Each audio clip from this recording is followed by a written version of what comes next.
আসসালামু আলাইকুম। এখানে 2 কেজির উপরে খাসির মাংস আছে। আমি ভালো করে গরম পানি দিয়ে ধুয়ে নিয়ে আসলাম। এখন আমি পেঁপে বাটা আর লবণ দিয়ে ভালো করে মেখে আধা ঘন্টা রেখে দেব। আমি আলুতে জর্দার রং, লবণ, এখন ঘি দিয়ে দিলাম। আমি এখন ভালো করে মেখে নিব।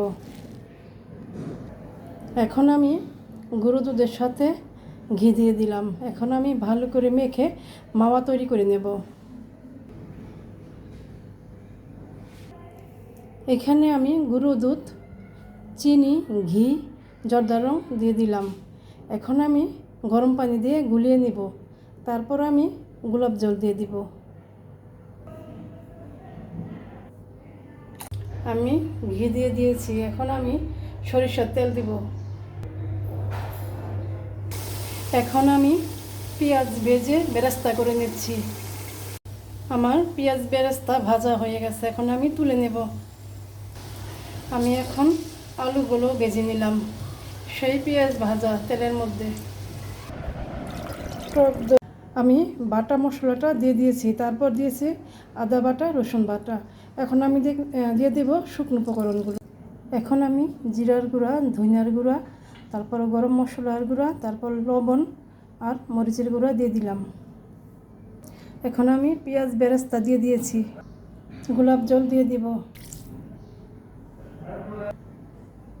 সে ভেজে রাখা তেলটা দিয়ে দিলাম। ভালো করে এখন আমি মেখে নেব।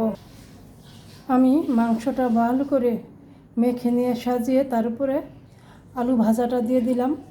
তারপর কাঁচামরিচ, আলু ভুকরা, কিশমিশ দিয়ে দিলাম। এখন আমি মাওয়া তৈরি করছি সেটা দিয়ে দিব।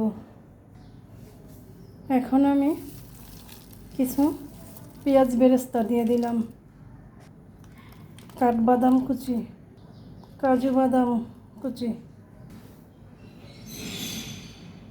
এখন আমি শুকনো মশলা সব দিয়ে দিয়েছি। শাহি জিরা, তেজপাতা, এলাচ, লং, দারচিনি, তারপর তেল, বেশি করে লবণ, লেবুর রস, জাফরান নিয়েছি। গরম পানি দিয়ে ভিজিয়ে রাখবো। সাথে একটু গোলাপ জল দিয়ে দিব।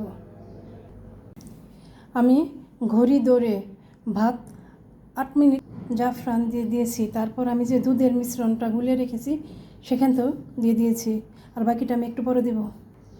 আমার মাংস লেয়ার বাদে আমি নতুন করে 2টি লেয়ার করেছি। আমি ঘি দিয়ে দিচ্ছি।